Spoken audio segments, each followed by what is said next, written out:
Israel গত সপ্তাহে ইরানে হামলা শুরুর পর থেকে অনলাইনে কৃত্রিম বুদ্ধিমত্তা বা এআই ব্যবহার করে ব্যাপক হারে ছড়ানো হচ্ছে বিভ্রান্তিকর তথ্য। বিবিসি বিশ্লেষণ করে দেখেছে, এ ধরনের অসংখ্য ভিডিও ও পোস্টের মূল উদ্দেশ্য হচ্ছে তেহরানের সামরিক পাল্টাঘাতকে অতিরঞ্জিত করে তোলা। অন্যদিকে কিছু ভুয়া ভিডিওতে দাবি করা হয়েছে ইসরায়েলের লক্ষ্যবস্তুতে হামলার ভয়াবহ পরিণতি। বিবিসি ভেরিফাই জানিয়েছে, তারা যে 3টি ভুয়া ভিডিও শনাক্ত করেছে সেগুলো একত্রে 10 কোটি বারেরও বেশি দেখা হয়েছে বিভিন্ন সামাজিক মাধ্যমে।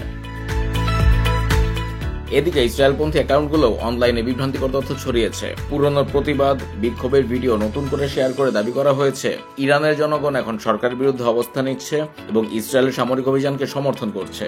এআই দিয়ে তৈরি একটি ভিডিওতে দাবি করা হয় তেহরানের রাস্তায় ইরানিরা উই লাভ ইসরায়েল স্লোগান দিচ্ছে। ভিডিওটি ব্যাপকভাবে ছড়িয়ে পড়লেও তা পুরোপুরি ভুয়া। টুইটারে জিও কনফার্মড নামে একটি যাচাইকরণ সংস্থা লিখেছে, আমরা এমন ভিডিও দেখছি যেগুলো পাকিস্তানের, আবার কিছু 2024 সালের অক্টোবরের পুরনো হামলার দৃশ্য, এমনকি কিছু ভিডিও গেমের ক্লিপ কিংবা পুরোপুরি এআই জেনারেটেড, যেগুলোকে বাস্তব দাবি করে ছড়ানো হচ্ছে। কিছু অ্যাকাউন্ট এখন বিভ্রান্তিকর তথ্য ছড়িয়ে বিশাল সংখ্যক অনুসারী বাড়িয়ে নিচ্ছে। উদাহরণ হিসেবে বলা যায়, ডেইলি ইরান মিলিটারি নামে একটি ইরানপন্থী অ্যাকাউন্টের ফলোয়ার সংখ্যা গত 13 জুন ছিল 7 লাখের কিছু বেশি। সে সংখ্যায় 19 জুনের মধ্যে বেড়ে দাঁড়ায় 14 লাখে। এআই দিয়ে তৈরি একটি ছবি 27 মিলিয়ন বার দেখা হয়েছে। সেখানে দেখা যাচ্ছে তেল আবিব শহরের উপর একযোগে বহু ক্ষেপণাস্ত্র ফেলা হচ্ছে।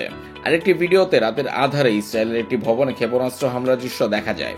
বিশেষজ্ঞদের মতে, রাতের দৃশ্য দেখালে সেগুলো সত্যতা যাচাই আরো কঠিন হয়ে পড়ে। এছাড়া যুক্তরাষ্ট্রে তৈরি ইসরায়েলের অত্যাধুনিক F-35 যুদ্ধ বিমান ধ্বংস করার দাবিকে ঘিরেও নানা এআই ভিত্তিক ভুয়া ক্লিপ ছড়ানো হচ্ছে। টিকটকে 2,11,00,000 বার দেখা একটি ভিডিওতে দাবি করা হয় একটি ইসরায়েলি F-35 যুদ্ধ বিমান ইরানের বিমান প্রতিরক্ষায় ধ্বংস হয়েছে, কিন্তু এটি ছিল আসলে একটি ফ্লাইট সিমুলেটর ভিডিও গেমের দৃশ্য। বিবিসি ভেরিফাই কর্তৃপক্ষের কাছে বিষয়টি তুলে ধরলে টিকটক ভিডিওটি সরিয়ে নেয়।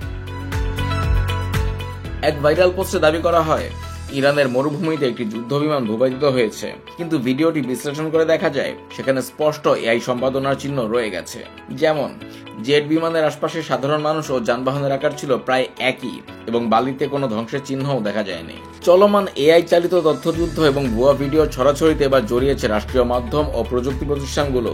বিবিসি ভেরিফাইড বিশ্লেষণে উঠে এসেছে, ইরান এবং ইসরায়েল দুই দেশের সরকারি সূত্র ভুয়া কন্টেন্ট ছড়ানোর সঙ্গে এখন যুক্ত। ইসরায়েলি F-35 যুদ্ধ বিমানের একটি ধ্বংসাবশেষ দেখিয়েছে তেহরানের রাষ্ট্রীয় গণমাধ্যম, সেটাও এআই দিয়ে তৈরি ভুয়া ছবি। অন্যদিকে ইসরায়েল প্রতিরক্ষা বাহিনী IDF এর শেয়ার করা এক ভিডিওতে দেখা গেছে পুরনো ও সম্পর্কহীন ক্ষেপণাস্ত্র হামলার ফুটেজ। একটি ভাইরাল ভিডিওতে দেখা যায় পাহাড়ের গায়ে গড়া কোনো বিশাল বাংকার থেকে অনবরত ব্যালিস্টিক ক্ষেপণাস্ত্র বহনকারী ট্রাক বেরিয়ে আসছে। ভুয়া ভিডিওটি বিশ্লেষণ করে গেট রিয়েল প্রতিষ্ঠানের ইমানুয়েল সালিবা বলেন, ভিডিওতে পাথর নিজে নিজেই নড়ছে, যা এআই এডিটিং এর স্পষ্ট লক্ষণ।